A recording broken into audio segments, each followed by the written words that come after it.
Now that we have the entire word put together, this tutorial is going to talk about some additional things that you can start to add to your image. The first thing that you can do though is delete your smart guides. So if you look at these smart guides here on the sides, these lines that were showing me how tall to make my image, I can get rid of those now since I don't need them. So I'm just going to click on it and hit delete on my keyboard, and that will get rid of those smart guides just so they're out of the way so I don't need to see those anymore. The first thing I'm going to do is add a border around each of my letters, so a stroke. To do that, I'm going to click on my letters. So holding down Shift, I can select all of them. And then I'm going to click where it says stroke on the far right over here, which is just another word for border. And I'm going to adjust the weight. So the higher the weight is adjusted on the stroke, the thicker the outline around your letters will be. Something else that you can adjust with the stroke is the type of outline that you want. So if you want it to be just a solid plain border outline around it, you can select that. You can choose some of these different dashed lines around your border. You could have a line that is thicker on the top and thinner line on the bottom. So find one that you like for your image to go with. And then once you choose the stroke that you like, we'll move on to the next step. The next step, or the next edit that you can make to your border or stroke, is looking at some of the other settings here. So where it says gap color, if you chose one of these different settings that has kind of a space between the lines, if you select where it says gap color and choose a color, that will fill in space inside of your border. For now, I'm just going to leave mine at none, but you can select a color if you'd like. Then I'm going to, instead of having a black border, I'm going to go over to where it says color and see if there's anything different that I might like to add.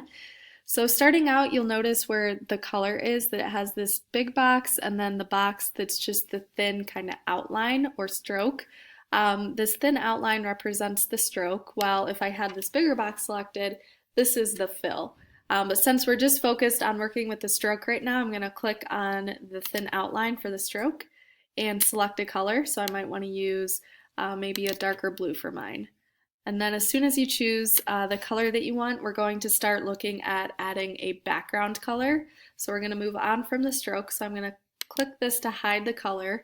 And then I'm going to use my selection tool and click off of my letters just to get rid of the selection or the outline around my letters.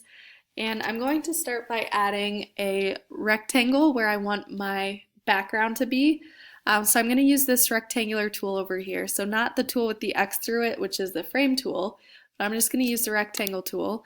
And before I decide where I want that rectangle or where I want that background color to be, I'm going to go over to my layers and add a new layer. That way I have my layers separated so I can arrange and move around the different layers. Now that I have my new layer added, I'm going to click on it and move it below my first layer. That way when I create this background, it's going to be behind my letters. I can even double click to give this a name so that I know that it's my background. And I'm going to hit OK, so now my layer is labeled correctly. And I can even lock my letters just so those don't move around. And then I'm going to click where I want to put my background and drag across the screen here and let go. And you'll notice it's just creating right now an outline. So I need to fill that with color. So I'm going to select color on the far right. And you have the two different options for color. You could create a stroke or just an outline around your background, or you could fill the entire rectangle with color. So I'm going to do that. I'm going to click around here until I find a color that works well with the image. So I might go with the light blue. And then I'm going to click on my stroke and create an outline color. So I'm going to try and use that same color blue that I used previously. And I might want to make that stroke stand out a little bit more so it's a little bit thicker. Now that I have this small background, the next step or the next kind of addition that you can add to your image is adding a background texture. To add my background texture, I'm going to add a new layer again. So I'm going to click new layer. I'm going to lock my background layer and move this new layer below my background, and I'm going to rename that texture so that I know that I have the right layer selected. So I'm going to be putting my texture picture in the background here.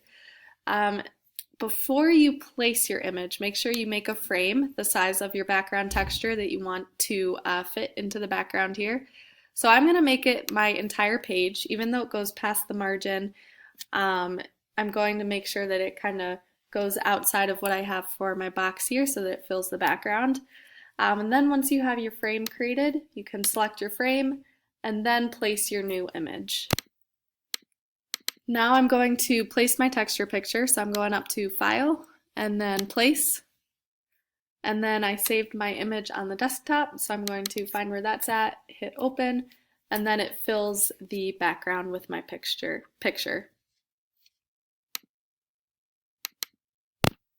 Now that the background picture is added, you might notice that it is a little bit distracting from the word itself. So I would go in and edit your background picture a little bit, make sure that it kind of fades into the background. So to do that, I'm going to click with 2 fingers on my background image, go to Effect, and there's a couple of different things you can do in InDesign, but I'm going to use transparency, and I'm going to take the opacity down. That way it's kind of see-through so it doesn't stand out as much, just so I have a picture, but it's more kind of hidden in the background, so my letters really stand out. The last thing that you could add is text to your image, so maybe adding a quote.